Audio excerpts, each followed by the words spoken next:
기도자는 낙심하지 않는다. 기도자는 낙심하지 않는다는 제목으로 하나님 말씀 증거하도록 하겠습니다.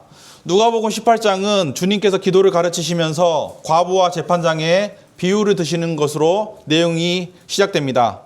이 비유의 목적은 분명합니다. 항상 기도하는 것, 낙심하지 않는 것, 이것이 예수님께서 베풀어 주신 비유의 목적이었습니다.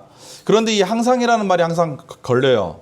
왜냐하면 항상 기도하라고 하셨으니까 그 항상이라고 하는 것은 24시간 쉬지 않고 계속해서 메어달리면서 연속적으로 기도하라는 말씀이신가? 누가 어떻게 그렇게 기도할 수 있을까? 항상 기도하라는 건 뭘까? 데살로니가 말씀에도 항상 기도하라, 쉬지 말고 기도하라 라고 기록되어 있는데, 그러면 쉬지 않고 기도한다는 게 무슨 뜻일까? 하고 궁금하실 거예요.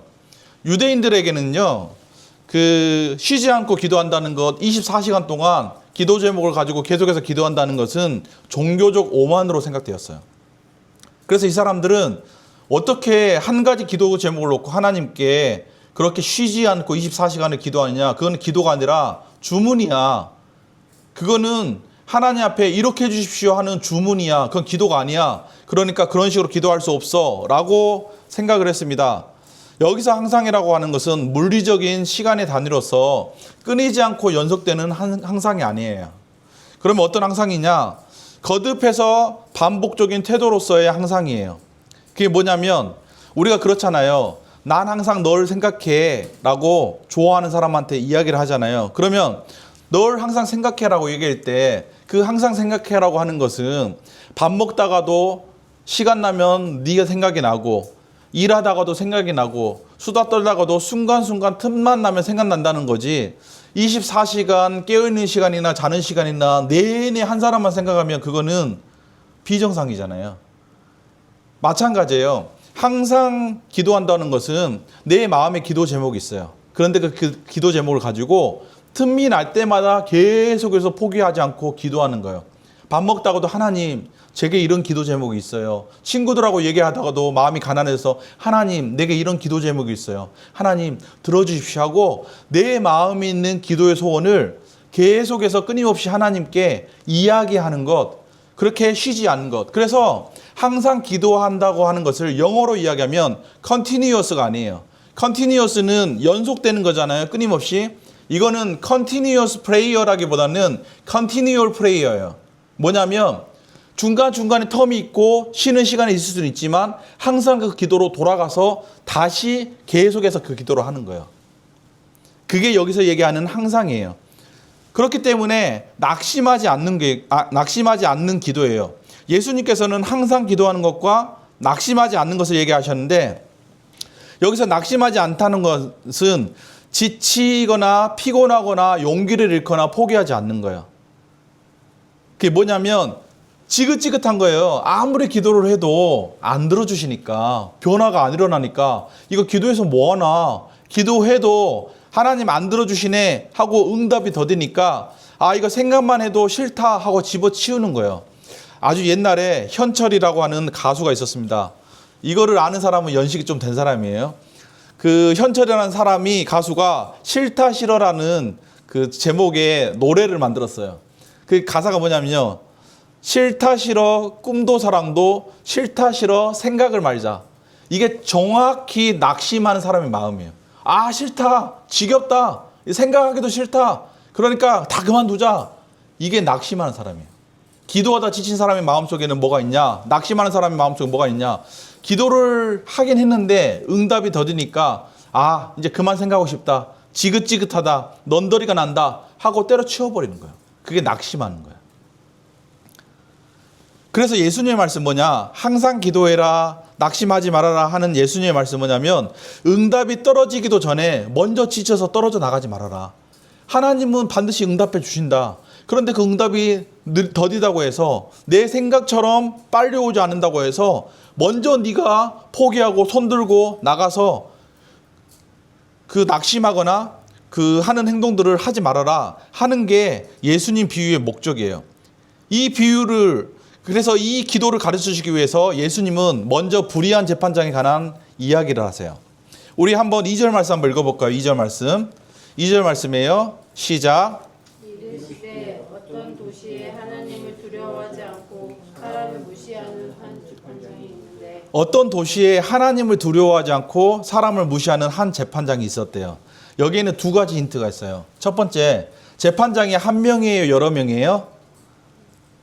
한 명이죠. 한 재판장이 있었죠. 한 재판장이 있었다고 하는 것은 암시예요. 그 뭐냐면 요아킴 예레미야스라는 유명한 신학자가 있어요. 그 신학자가 이 당시 재판에 관해서 조사를 했는데, 재판을 조사를 하다 보니까 뭐가 나타나냐면 복잡한 형사사건일 때, 형사사건은 뭐냐면 누군가 사람을 때리거나 아니면은 사람의 생명을 해하거나 해가지고 사람의 목숨을 왔다 갔다 하게 하는 그런 피해를 입힌 거, 이게 형사사건인데, 형사사건이 일어날 때는 한 명의 재판관이 서지 않아요. 거기는 반드시 어떤 게 생겼냐면 배심원단들이 참석한다거나 합의체 재판소를 설치를 해가지고 정식 재판관이 맡아요. 그런데 그 사소한 사건들 있잖아요.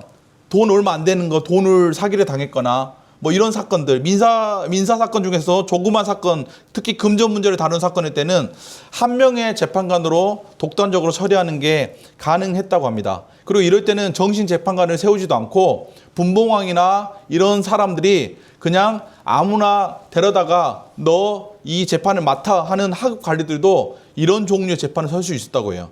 그러면 예수님이 지금 비유로 말씀하시잖아요. 어떤 도시에 하나님을 두려워하지 않고 사람을 무시하는 한 재판장이 있었다. 그러니까 이 사건은 어떤 사건이겠어요? 민사 사건이에요. 살인이나 폭행 같은 엄청난 범죄가 아니라 돈 가지고 다투는 민사 사건이구나 하는 암시를 깔고 시작하는 거예요. 그런데 이 재판관은 성품에 문제가 많아요.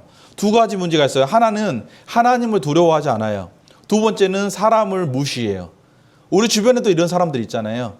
하나님을 두려워하지 않고 사람을 무시하니까 어떻게 돼요? 쉽게 얘기하자면 말이 안 통해요. 불통의 사람이에요. 하나님은 언제나 성경에서 재판관의 이미지가 있어요.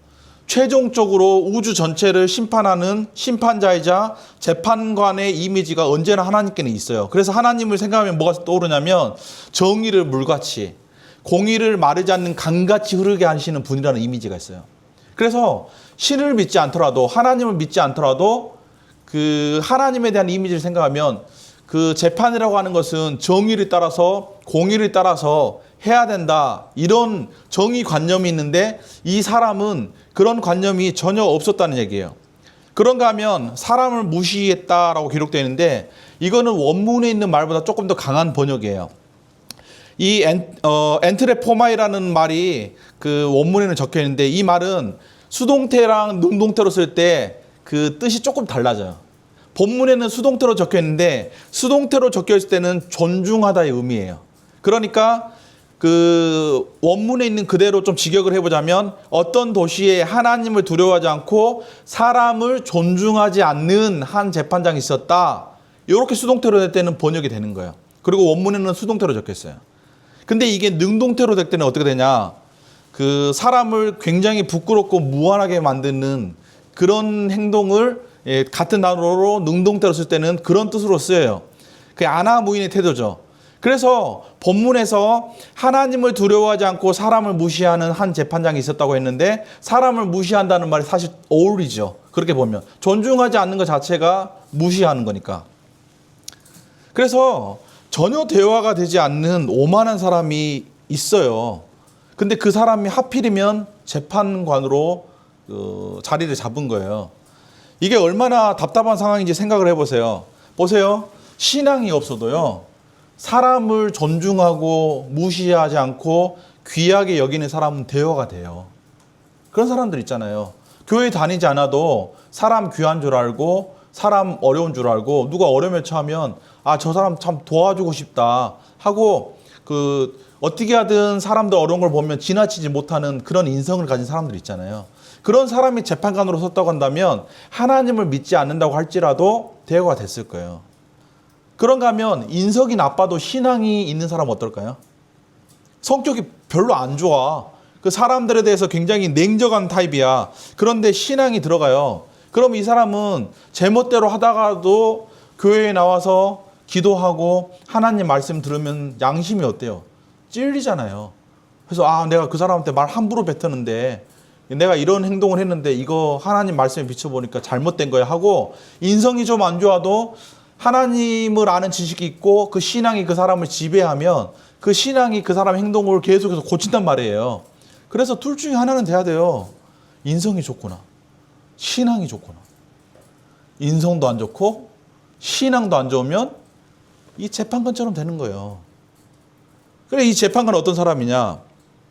하필이면 신앙도 없고 인성도 나쁜 사람이 재판관의 자리에 앉으니까 그 예수님께서 이 사람에 관해서 이렇게 하나님을 두려워하지 않고 사람을 무시한다고 얘기하는 것은 무슨 얘기를 하려고 하시는 거냐? 얘들아, 이 비유에 나오는 재판관을 들으면서 처음부터 누구든지 간에 이 재판관한테 도움받을 생각을, 기대를 접어버려라. 이 사람은 누구 도울 사람이 아니다. 절대 하늘이 두 쪽 나도 이 사람이 누구를 불쌍히 여겨가지고 누군가를 도와준다 하는 거는 생각하지 말아라 하는 걸 깔고 가는 거예요. 무슨 얘기인지 아시겠어요? 그래서 한 줄의 비유 같아 보여도 그 한 줄에는 이미 많은 것들이 암시되어 있는 거예요. 뭔가 사건이 일어나는데 재판 사건이 일어날 것 같은데 이 재판 사건은 형사 사건은 아니고 민사 사건이야. 그중에 돈과 관련된 가능성이 굉장히 높아. 그런데 이 사람은 하나님도 두려워하지 않고 사람을 무시한다 그랬으니까 아나무인의 오만한 사람이니까 아마 다음에 누가 나오든지 간에 안 도와줄 거야. 누구인지 몰라도 이 사람 만나는 사람은 되게 불쌍하다 하는 생각을 가지고 다음 절로 넘어가야 되는 거예요. 그럼 그 다음 절에 뭐가 나오냐? 3절 말씀 한번 읽어보겠습니다. 3절 말씀 시작. 그 도시에 한 과부가 있어 자주 그에게 가서 내 원수에 대한 나의 원한을 풀어주소서 하되. 그런데 그 불통의 재판관 앞에 해필이면 과부가 나타난 거예요. 과부라고 하는 것은 남편을 잃고 남편과 사별하고 혼자서 그 가족들을 꾸려나가는 사람을 과부라고 하는데, 그러니까 남편이 없고 가부장제 사회에서 자기를 지켜줄 사람이 없으니까 생활에 용이할 수 없는 가난한 사람이에요. 근데 그 가부가 뭔가 일이 났어요. 그래서 그 가부가 재판관을 찾아가는 거예요. 근데 이 성경 말씀 보니까, 방금 읽은 3절 말씀 보니까 그 도시에 한 과부가 있어 가끔 그에게 갔다 그랬어요? 자주 그에게 갔다 그랬어요? 자주 그에게 갔다 그랬잖아요. 자주 갔다는 말은 그 원문으로 보면 에르게토라는 말인데 미완료 시제가 쓰였어요. 그 완료라고 하는 건 끝이 났다는 거잖아요. 그럼 미완료는 뭐겠어요? 끝이 안 난다는 거예요. 그래서 성경의 그 그리스어를 보면 미완료 시제라고 하는 게 있는데 그게 뭐냐면 끝도 없이 계속 반복되는 걸 얘기해요. 그러니까 한 번 가고 끝나면은 그 완료 시제로 끝날 텐데 갔어, 또 갔어, 또 갔어, 또 갔어 반복은 되는데 끝이 안 난 거, 계속 되는 거. 그게 미완료예요. 미완료. 그러면 한두 번 가다 만 게 아니라 계속해서 반복적으로 재판관에 찾아가서 귀찮게 했다는 얘기잖아요. 왜 그랬을까요? 왜 자주 갔을까요? 왜 반복해서 갔을까요? 왜 계속 갔을까요? 이유는 간단해요. 재판관이 안 들어주니까. 아니, 한 번에 가서 딱 들어줬으면 두 번 갈 일 있어요? 없잖아요. 아니, 뭐 한 번에 가서 딱 붙으면 인터뷰 두 번 볼 일 있어요? 없잖아요. 이 한 번에 안 되니까 또 가고 하는 거 아니에요. 재판관이 안 들어주니까. 그럼 재판관이 안 들어주는 게 첫 번째 이유고, 두 번째 이유는 뭐냐면 안 들어주는데 하나님도 두려워하지 않고 사람도 무시하는 이 오만한 재판관이 있는데 하필이면 그 재판관이 담당자야. 그래서 내 사건을 해결해 줄 수 있는 모든 권한이 누구한테 있다? 이 오만한 재판관한테 있는 거예요. 들어주지는 않고 이 오만한 재판관 외에는 다른 담당자가 없으니까 가고 또 가고 계속 따라가는 거예요. 그러니까 모르긴 몰라도 과부 입장에서는 저런 놈이 재판한다고 앉아있으니 저놈이 신앙이 있든가 아니면 인성이라도 좋던가 둘 중에 하나여야 되는데 하필이면 내 사건을 맡은 재판관이라고 하는 사람이 저런 사람이니까 이거 얘기해도 말이 통해야 말이지. 그러니까 답답했을지도 몰라요. 가끔 우리 그런 경우가 있어요. 아, 저런 사람이 나의 선생님이라니. 아니, 저런 사람이 내 교수님이라더니 내가 이 먼데 미국까지 하는데 하필이면 내 담당 교수가 저런 사람이라니 이 불통의 사람을 만나게 되는 그런 경우들이 있단 말이에요. 근데 그게 사람과의 관계도 그럴 수도 있지만 가끔은 하나님과 우리의 관계가 이런 식으로 부딪힐 수 있어요. 아니, 하나님, 기도하면 속히 응답해 주셔야 될 거 아니에요. 성실하게 노력하면 이 노력에 대해서 보상해 주셔야 될 거 아니에요. 인생이 고난도 있고 기쁨도 있다지만 좀 말이 되게 풀려야 될 거 아니에요. 신앙생활하고 교회를 다니면 예전보다 나아져야 될 거 아니에요. 그런데 왜 자꾸 저는 신앙생활 하면 할수록 더 엉키는 느낌이 들까요? 라고 하나님이 나한테 정말 왜 이러시나 싶을 정도로 불의한 재판관과 과부가 상극으로 만난 것처럼 하나님과 내가 그렇게 만나는 것 같은 느낌이 들 때가 있어요, 없어요? 있어요. 그래서 자꾸 하나님께 찾아가는데 하나님은 자꾸 안 들어주세요. 자꾸 안 들어주시니까 막 속상한 거예요. 속상한데 하나님 외에 다른 대안이 있어요, 없어요? 없어요. 한번 하나님 만난 사람은 하나님 말고 다른 거 찾아가지고 위로를 받을 수 있어요, 없어요? 없어요. 아니, 잠깐 노래방을 가서 기분 좋게 친구들하고 놀 수는 있는데 노래방 갔다 오면 찝찝해요, 하나님 믿는 사람들은. 노래방이 나쁜 게 아니라 친구들하고 그렇게 놀면서 내 문제가 해결될 것 같은데 문제는 그대로 있고, 문제는 그대로 있으니까 잠깐 기뻤던 만큼 허탈한 마음이 확 밀려오니까 아, 이걸로는 문제가 해결되지 않는구나 하니까 찝찝해요. 뭘 해도 그래요. 왜냐하면 하나님을 만난 사람은 하나님과 여러분의 영혼이 운명적으로 붙어있기 때문에 그래요. 한번 하나님께서 그 깊이 만나주시고 하나님을 아는 사람이 하나님 떠나 살 수 있어요? 물고기가 물을 떠나 산다 그래요. 차라리. 그러면 믿겠어요. 하나님 믿는 사람은 하나님 떠나서 살 수가 없는 거예요. 그래서 하나님을 믿긴 믿는데 하나님이 도무지 마음에 안 드는 거예요. 이거 어떻게 해야 될지를 잘 모르겠는 거예요. 그럴 때 우리가 이 과부 마음을 생각해야 돼요. 과부 마음을. 과부에게는 지혜가 있었어요. 야, 저 재판관 정말 내 얘기 안 들어준다. 딱 보니까 신앙도 없고 인성도 안 돼서 내 얘기를 절대 안 들어줄 것 같다. 어차피 가봤자 헛수고하는 거다. 그러니까 이제 재판관 그만 찾아가고 다 포기해버리자 하고 낙심해서 거기서 거꾸로져 버렸어요. 포기해버렸어요. 아니면 계속 찾아갔어요. 성경 보니까 계속 찾아가잖아요. 속상하다고 이해 안 된다고 안 간다? 그럼 누구 손에다? 내 손에다 하는 지혜가 과부한테 있었던 거예요. 그러니까 계속 가는 거예요. 그래서 미워할로 시제인 거예요. 3절 말씀 큰 소리로 시작. 그 도시에 한 과부가 있어 자주 그에게 가서 내 원수에 대한 나의 원한을 풀어주소서 하되. 그럼 이 과부는 도대체 뭔 억울한 일이 있어서 그렇게 자꾸 재판관을 찾아가느냐? 여기 보니까 내 원수에 대한 나의 원한을 풀어주소서라고 기록되어 있어요. 한국어 성경에는 원수가 나오고 원한이 나오니까 어떤 마음이 들어요? 아, 이게 원수가 나오고 원한이 나오니까 무슨 불구대천에 원수가 있겠구나. 그러면 이게 과부한테 모르긴 몰라도 하나밖에 없는 외아들이 있는데 그 외아들을 뭔가 폭행해가지고 다치게 만들거나 아니면 남편을 해하게 만든 그런 불구대천의 원수이겠구나라고 생각할 수 있는데 이미 우리는 그 앞에 절을 읽으면서 한 명의 재판관이다 하는 사실에서 아, 이거 민사사건이고 10중 8구는 돈에 관련된 금전 문제겠구나 하는 것을 추측을 했고, 두 번째는 원한을 풀어주소서라고 번역된 에크디케오라는 단어가 1차적인 의미는 복수라는 뜻인데, 원수를 갚다는 뜻인데, 2차적으로 재판관과 관련해 가지고 법적인 문맥에서 쓸 때는 이게 뭐로 쓰냐면 복수해달라는 얘기 아니라 내 권리를 찾아달라는 법적 청원이 돼요. 누군가가 내가 당연히 받아야 될 돈인데 누군가가 나의 권리를 침해해서 내가 현저하게 손해를 보고 있다. 그러니까 내가 침해받은 이 권리를 찾아달라 재판관이 라고 청원하는 게 이 원한을 풀어주소서라는 말의 의미예요. 근데 여기는 지금 재판관과 더불어서 법적인 문맥에 쓰였잖아요.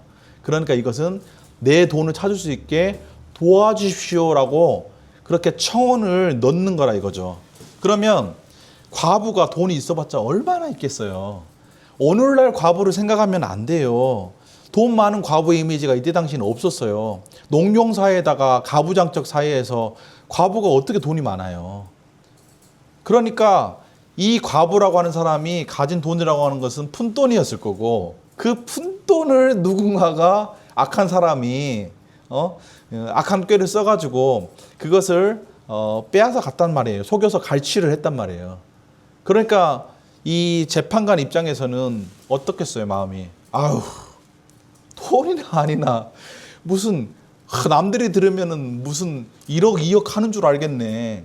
저거 꼴랑 몇십만 원 가지고 꼴랑 뭐 몇백 가지고 저렇게 나를 귀찮게 굴어? 이게 재판까지 갈 일이야? 하고 재판관 입장에서는 자꾸 미루지 않겠어요? 그러니까 이 재판관이 어떻게 하냐? 안 들어요, 안 들어. 과부 말을. 그게 4절 5절 말씀이에요. 우리 4절 5절 말씀 같이 한번 읽어볼까요? 4절 5절 말씀. 큰 소리를 읽으세요. 시작. 그가 얼마 동안 듣지 아니하다가 후에 속으로 생각하되 내가 하나님을 두려워하지 않고 사람을 무시하나 이 과부가 나를 번거롭게 하니 내가 그 원한을 풀어주리라. 그렇지 않으면 늘 와서 나를 괴롭게 하리라 하였느니라. 이 얼마 동안 듣지 않았다는 얘기는, 얼마 동안이라는 얘기는 꽤 많은 시간 한 귀로 듣고 한 귀로 흘렸다는 얘기예요. 여러분 그런 거 있죠. 이 재판관 입장에서 그러는 거예요. 아이고 그러셨습니까 과부님, 힘드셨겠네요.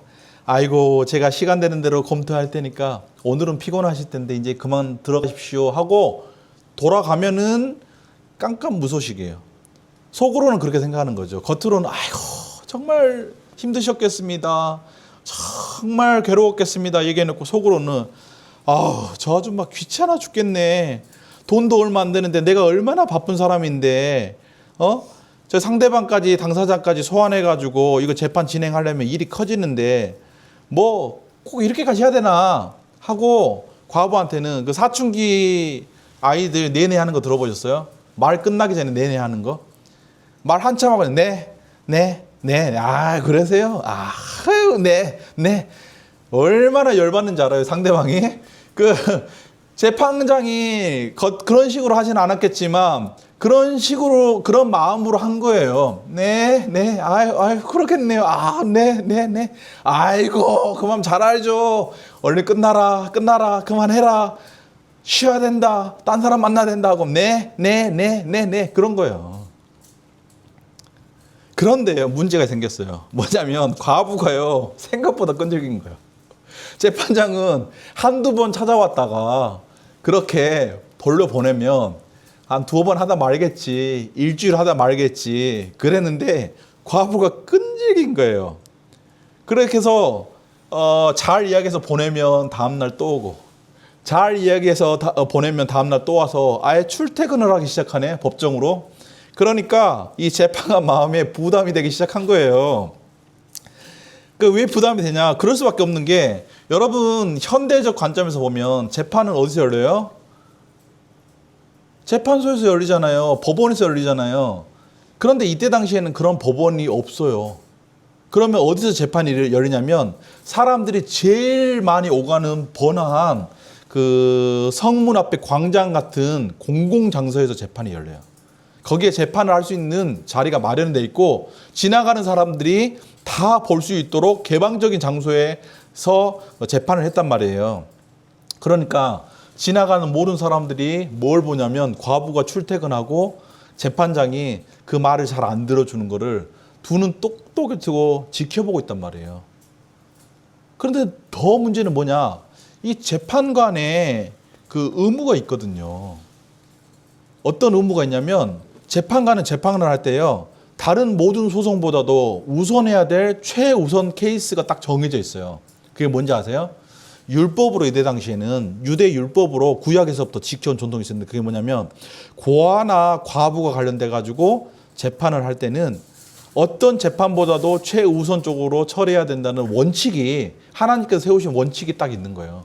근데 이 재판관은 그 원칙을 지금 아주 깡그리 무시하고 안 지키고 있는 게 지나가는 모든 사람들 눈에 보여요, 안 보여요? 보여요. 그러면 목사님, 그러면 율법에 그렇게 적혀 있다고 해서 만약에 재판관이 안 지키면 어떻게 됩니까? 안 지키면 무슨 벌을 받습니까? 그 오늘날처럼 재판관이 탄핵되거나 국가에서 처벌하는 이런 식의 벌을 받지는 않아요. 근데 정말 무서운 게 평판이에요, 평판. 학교에서도 그렇잖아요. 학교에서 누가 뭘 벌을 줘서 무섭나요? 아니죠. 주변 사람들이 수근수근 하면서 그 한 사람을 따시키면 그게 엄청나게 무서운 거잖아요. 그럼 뭐 사회생활을 하면 사회적 평판이라는 게 있단 말이에요. 돈으로 아무리 벌어도 예전에 정육점을 하시는 분들한테는 아이고 저 백정 새끼 그러면서 그 무시했단 말이에요. 지금은 고기 파는 사람을 무시할 수 있어요? 없잖아요. 근데 옛날에 조선시대 때는 백정이라 그러면서 무시를 했단 말이에요. 그러면 돈은 많이 벌어도 상인들이나 이런 사람들은 돈을 많이 벌어도 사회적으로 평판이 낮기 때문에 그게 서러운 거예요. 그럼 재판관이라고 하는 사람은 사회적으로 지위가 높을까요? 낮을까요? 높잖아요. 근데 이 높은 사람이 사회적 평판을 잃어버린다고 하는 거, 사람들이 수군수군 되는 자리까지 떨어진다고 하는 것은 굉장히 두려운 거예요.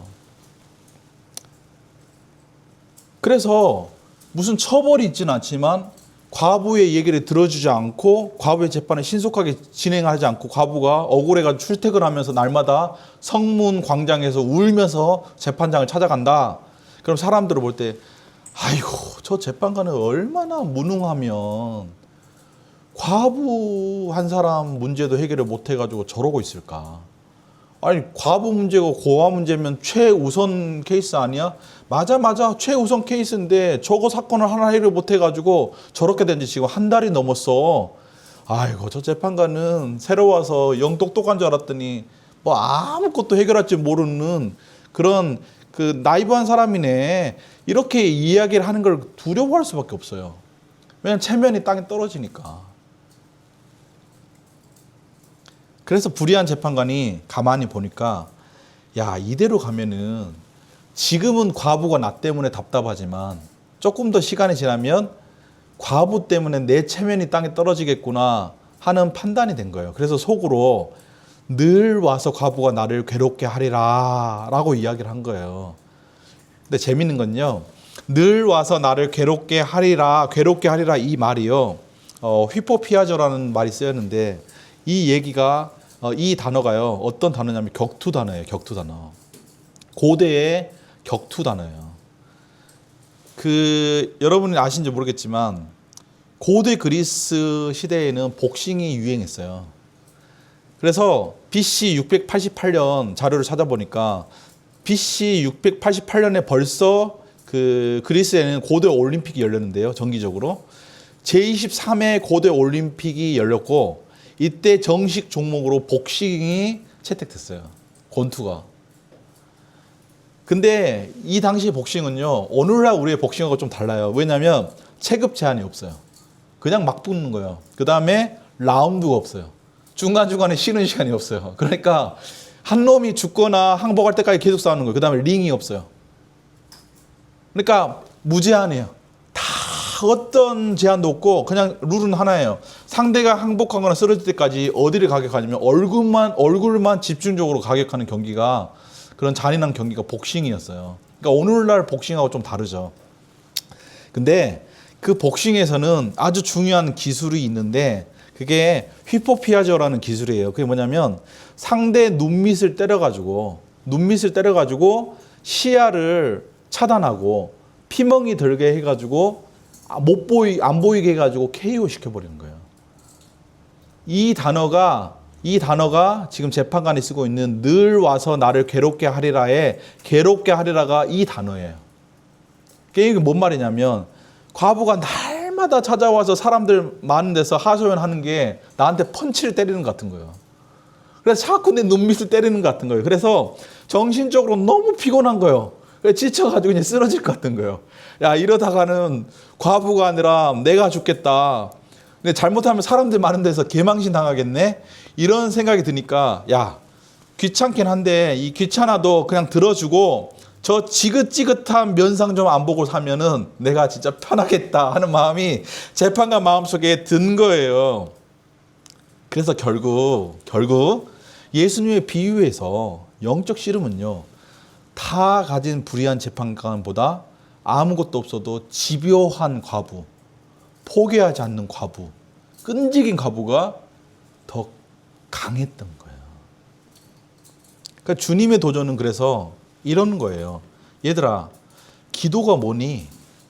어떻게 하는 거냐고 묻지 말고 과부를 봐. 과부의 저 끈질긴 태도를 봐. 그러면 기도가 뭔지 알게 될 거야. 기도가 뭔지 알아? 기도는 격투 같은 거야. 계속해서 불의한 재판관처럼 니네들을 안 도와주는 환경이 있어. 내가 안 될 것 같다는 마음에 불안함이 있어. 오래 기도해도 응답되지 않는 것 같은 상황이 계속 이어질 수도 있어. 근데 한 번 더 영적으로 팔을 휘둘려서 움직이는 거야. 기도는 재능으로 하는 게 아니거든. 기도는 뚝심으로 하는 거거든. 내 앞에 보이는 상황이 나랑 전혀 불통 같아도 안 될 것 같아도 거기에다 대고 영적으로 펀치를 한 번 더 휘둘러서 끝까지 포기하지 않는 거, 그게 뭐냐? 그게 기도거든. 밥 먹다가도 기도하고 차 마시다가도 기도하고 사람들과 대화하다가도 기도하고 기회 되는 때마다 끊임없이 기도하면서 응답 받을 때까지 하는 게 기도거든. 그게 기도를 대하는 기본적인 태도야. 그러니까 포기하지 마라. 절대 포기하지 마라. 어떤 일이 있어도 기도에는 포기가 없단다. 언제까지? 응답될 때까지. 그게 이 비유를 통해서 주님이 가르쳐 주시는 기도의 교훈이에요. 그리고 이 비유 끝에 주님은 말씀을 하세요. 우리 6절 말씀 한번 읽어볼까요? 6절 말씀 시작. 주께서 또 이르시되 불의한 재판장이 말한 것을 들으라. 이 들으라는 말은 똑똑히 들으라는 말이에요. 여러분 그 단디 들으라는 경상도 방언 아세요? 단디 들으라. 너 어영부영 듣지 말고 너 정신 똑바로 차리고 들어. 이게 지금 들으라는 얘기예요. 불의한 재판장이 말한 것을 단디 들어라. 똑똑히 들어라. 니네 정신 똑바로 차리고 들어라. 그리고 나서 그러면 제일 중요한 말은 6절에 있겠어요? 7절에 있겠어요? 7절에 있죠. 7절에. 그렇죠. 7절이 이 모든 말의 핵심되는 말 가운데 하나예요. 7절, 8절이. 7절 한번 읽어볼까요? 시작. 하물며 하나님께서 그 밤낮 부르짖는 택하신 자들의 원한을 풀어주지 아니하시겠느냐? 그들에게 오래 참으시겠느냐? 예수님의 말씀이 이거죠. 불의한 재판관을 봐. 과부랑 피가 섞였어? 과부를 불쌍히 여겨? 과부가 가진 문제에 대해서 관심 가지고 있어? 하나도 그런 거 없어. 과부는 생판남이고 이 재판관은 관심도 없고 해결해 줄 의지도 없어. 아무것도 없는데 과부가 하도 같은 문제를 가지고 출퇴근을 하면서 들어달라 징징거리니까 불의한 재판관이 그 소원을 들어줬잖아. 하물며 하나님이겠어? 하물며 하나님이겠어? 이 얘기예요. 그래서 이거를 오늘날 청소년들의 대화로 얘기하면 100%. 이거 99.9%도 아니고 100% 들어주신다. 그러니까 우리 하나님은 100% 들어주신다는 응답의 확신을 가지고 기도해라. 응답하실 때까지 포기하지 말고 기도해라. 저 꼴통하고 소통해야 되는 과부하고 하나님께 기도하는 너희 처지가 비교할 수 있느냐? 하나님 걱정하지 말고 너나 잘하세요 하는 얘기가 하물며예요. 성도들은 밤낮 부르짖는 택하신 자들이에요. 여기서 부르짖다는 말은 도움이 필요하니까 너무너무 절실하니까 간절한 마음으로 격렬한 감정을 쏟아내며 외치는 행위예요. 신앙생활이 그런 거예요. 밤낮 부르짖는 생활이에요. 언제는 안 부르짖어도 될 만큼 그런 시간이 있습니까? 그런 시간은 예수 믿는 사람들에게 허락되지 않아요. 왜? 세상이 어두운데 어두운 세상 속에서 살아가는데 이 세상을 살아가면서 걱정 근심 없이 아무 일도 일어나지 않는 날이 어디 있어요? 아무 걱정 근심 없는 날이라고 한다면 그게 천국이잖아요. 그런데 항상 그래 걱정 근심하지 않을 수는 있지만 내 마음속에 고민하고 생각하게 만드는 일들은 생겨요, 안 생겨요? 생기잖아요. 그래서 신앙생활은 뭐예요? 밤낮 부르짖는 생활이에요. 밤낮 부르짖는 게 뭐예요? 기도예요. 성전은 어떤 곳이에요? 밤낮 부르짖는 집이에요. 아버지의 집은 밤낮 부르짖어 기도하는 곳이에요. 기도하고 응답받고 기도하고 그 가운데 하나님 뜻을 헤아리고 하는 곳이, 그렇게 소통하는 곳이 성전이고 예배당이고 예배 시간이고 신앙생활이라 이거예요. 저희 아들이 첫째가 준서인데요. 준서가요. 그 호텔 가서 목욕하는 걸 엄청 좋아해요. 얘는 말을 발달 장애를 가지고 있기 때문에 잘 못하잖아요. 잘 못하는데 얘는 학교 갔다 오면 그 아빠 엄마 표정을 잘 본 다음에 그 표정이 좋은 것 같으면 호텔 그래 그 얘기를 해요. 그러면 우리가 이제 맞장구 쳐준 날이 있잖아요. 그래 호텔 그러면 얘가 뭐라고 하냐면 가자 그래요. 호텔 가자는 거예요. 그 얘기를 한 번, 두 번 들을 때는 뭐 그런 거 하고 장난치고 넘어가는데 계속 그 이야기를 하니까 마음에 어느 순간 이 부담이 생기는 거예요. 이거 한번 가야 되겠는데? 한번 가서 소원이라도 들어줘야 되겠는데? 하는 마음이 드는 거예요. 하물며 하나님이겠어요. 성도는 이 땅에서 밤낮 부르짖는 사람들이에요. 밤낮. 학교에서 무슨 일이 있었어? 친구들과 무슨 일이 있었어? 공부하면서 무슨 일이 있었어? 그건 내 진로로 생각하니까 어떤 일이 있었어? 진로를 놓고 구체적으로 노력하다 보니까 무슨 일이 있었어? 하고 밤낮 기도의 제목이 얼마나 많아요. 잘 사는 것 같은데 혈기가 튀어오르고 잘 맞는 것 같은데 어느 순간에 또 가족들끼리 마음이 안 맞고 그리고 서운한 일이 생기고 억울한 일이 생기고 얼마나 세상을 살아가는 것 자체가 부르짖어야 될 것들 투성이냐고요. 그래서 세상 사람들은 우리가 밤낮 부르짖는데 그것을 잘 이해 못해요. 야 너는 그렇게 기도하고도 또 기도할 것이 또 있냐. 세상 사람들이 보면 그럴 거예요. 예수 믿는 사람들은 뭐 주일에도 예배 드리려고 기도하고 금요일에도 금요 기도해야 한다고 기도하고 수요일에도 기도하고 그것도 안 돼가지고 새벽에도 나와서 기도하냐. 그리고 개인 기도 시간도 있냐. 뭔 너무 기도 제목이 그렇게 많냐 하는데 우리의 대답이 뭐예요? 많다. 더 해야 된다. 그거잖아요. 여러분 그거 아세요? 기도를 하다 보면 기도가 기도를 불러요. 그 기도 제목이 뭐 처음부터 거창해요? 그렇지 않아요. 과부가 푼돈 가지고 재판관 찾아다니면서 나 이 문제 좀 해결해라 하는 거나 우리 기도 제목이나 수준이 비슷해요. 무슨 처음부터 나라와 민족을 놓고 기도하는 사람이 어디 있어요? 뭐 대한민국의 미래를 놓고 뭐 우주의 인류의 미래를 놓고 기도하는 사람이 어디 있어요? 처음에는요 거기다가요 자기 신상 문제 놓고 기도하는 거예요. 푼돈 놓고 기도하는 거예요. 우리 집 기도 제목이 뭔지 아세요? 아까 그 준서 얘기를 했는데 준서를 좀 말하게 해달라. 그 얼마 전에 그 둘째 셋째 다 학교에서 연락이 왔어요.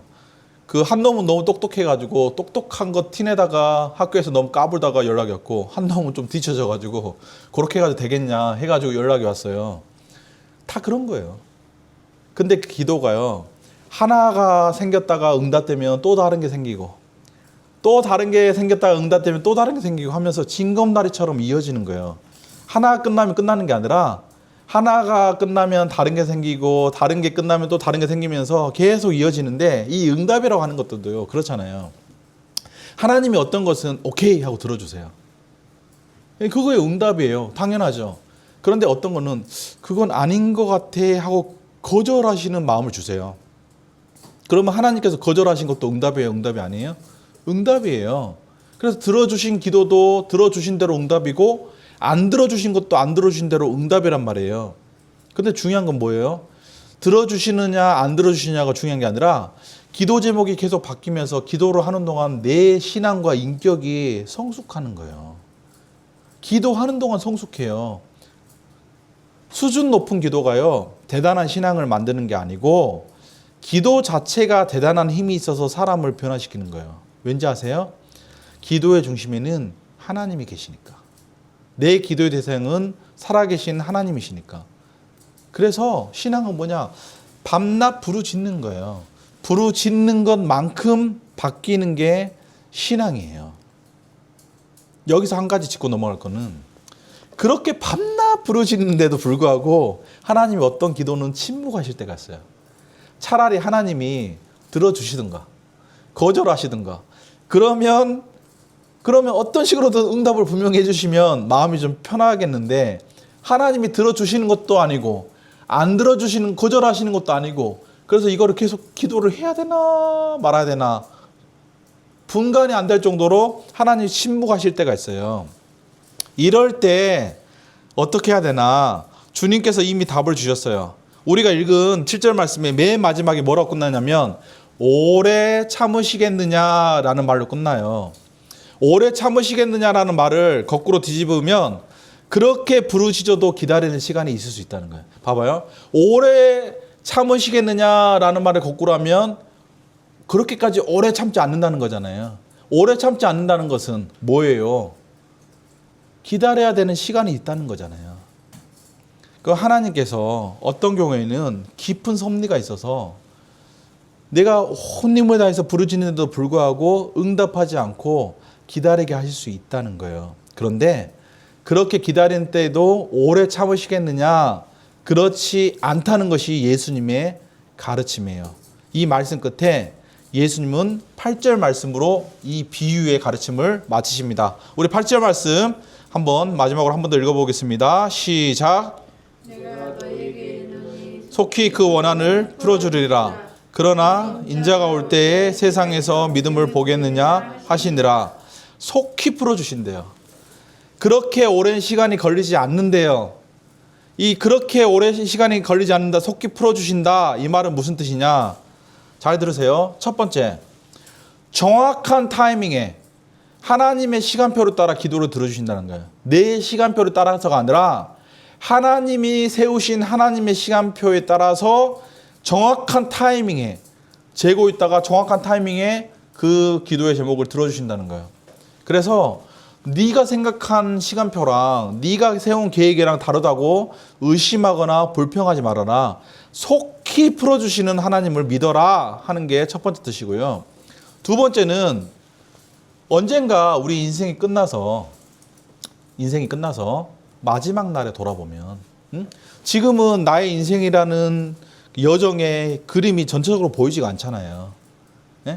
10대들은 10대까지 살아온 인생이 보일 거고 20대는 20대까지 살아온 인생이 보이잖아요.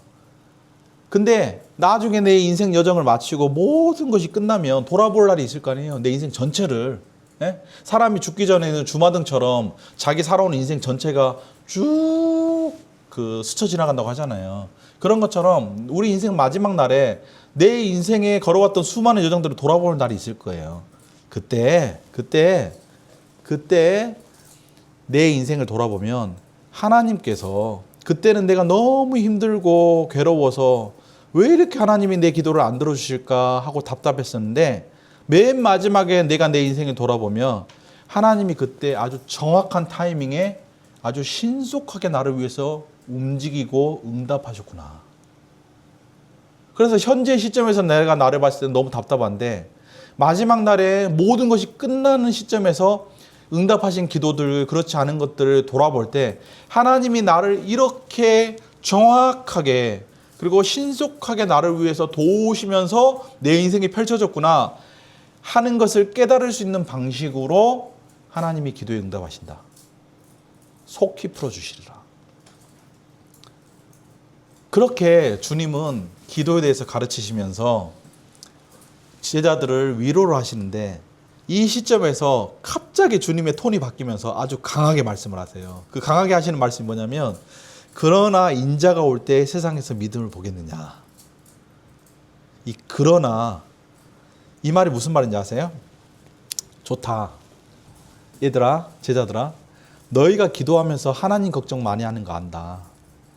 과연 언제쯤이나 내 기도를 들어주실까? 세상은 언제쯤이나 나아질까? 하나님은 도대체 어디 계실까? 하는 의문이 많고 의심이 많고 생각이 많다는 것을 내가 잘 안다. 근데 얘들아, 너희들 하나님 걱정하지 마. 하나님은 100%야. 확실히 하나님은 하나님의 때 하나님의 시간에 반드시 응답하셔.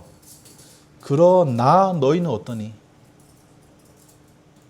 과연 너희는 인자가 재림할 때까지 예수님이 다시 오실 때까지 세상에 끝날 때까지 이 험한 세상에서 초등학교, 중학교, 고등학교, 대학교 학업의 과정을 마치는 긴 시간 동안에 학업의 과정을 마치고 직장에 들어가고 사회에서 생활을 하고 하는 그 긴 시간 동안에 가정을 꾸리고 자녀를 낳고 그 자녀들이 온갖 문제에 휩쓸리며 살아가는 그 긴 시간 동안에 나이가 들어서 노년이 되어서 이제 세상에서 사회에서 할 일이 점점 적어져서 물러나서 이제 기도하며 손주들을 축복하는 일들만 남은 그 시간이 될 때까지 30년, 40년, 50년, 60년, 70년, 80년 수많은 인생의 세월이 흘러갈 때까지 그리고 이 세상 끝날까지 이 험한 세상에서 끝까지 믿음을 지키고 기도하는 신앙으로 살 수 있겠니? 하나님은 분명하신데 너희들은 그 세상이 끝날까지 굳게 지키며 살아갈 믿음을 가지고 있는데 이 말이 그러나 인자가 올 때 세상에서 믿음을 보겠느냐 이 말이라 이거예요. 저 과부를 봐. 절대 안 들어줄 것 같은 재판장에게 하나님을 두려워하지 않고 사람을 무시하는 안하무인의 재판장에게 끝까지 달라붙어서 집요하게 요구하고 또 요구하는 과부를 봐. 아무것도 없는데 그냥 끈질김 하나로 달려붙는 저 과부를 봐. 저 과부를 보면서 너희는 어떠냐? 불의한 재판관과 완전히 반대신 하나님을 너희는 아버지로 두고 있지 않니? 하나님이 사람 무시하시니? 하나님이 뇌물 필요하시니? 하나님이 너희의 작은 탄식 소리를 듣고 헤아리지 않으시겠니? 하나님이 너희의 억울함을 귀찮아서 할 수 없이 들어주는 차가운 재판관이니? 불의한 재판관처럼? 아니잖아. 너희 억울함을 공감해 주시고 아파해 주시고 사랑으로 응답해 주시는 분이잖아. 너희 부모도 모르고 선생님도 모르고 가장 친한 친구들도 모르는 바로 그곳을 만져주시는 자비로우신 아버지시잖아. 무엇보다도 너희 하나님은 반드시 그리고 속히 원한을 풀어주시는 하나님이시잖아. 그런 하나님을 아버지로 모시고 있잖아. 그런 하나님 없는 과부도 불의한 재판관에 가서 끝까지 포기하지 않았어. 그런데 불의한 재판관 대신 이 아름다운 하나님을 둔 너희 하나님의 자녀들은 어떠니? 너희는 과연 저 과부보다 더 나은 믿음으로 하나님께 구하고 있니? 라고 강력하게 도전하시는 거예요. 사랑하는 형제 자매 여러분, 항상 기도하십시오. 낙심하지 말고 기도하십시오. 세상 끝날까지 기도하십시오. 기도자는 낙심하지 않습니다. 왜? 자비로우신 하나님, 살아계신 하나님, 우리의 억울함과 아픔을 모두 아시는 하나님, 응답하시는 하나님, 속히 원한을 풀어주시는 하나님이 우리의 하늘 아버지이시기 때문에 그렇습니다. 기도하겠습니다.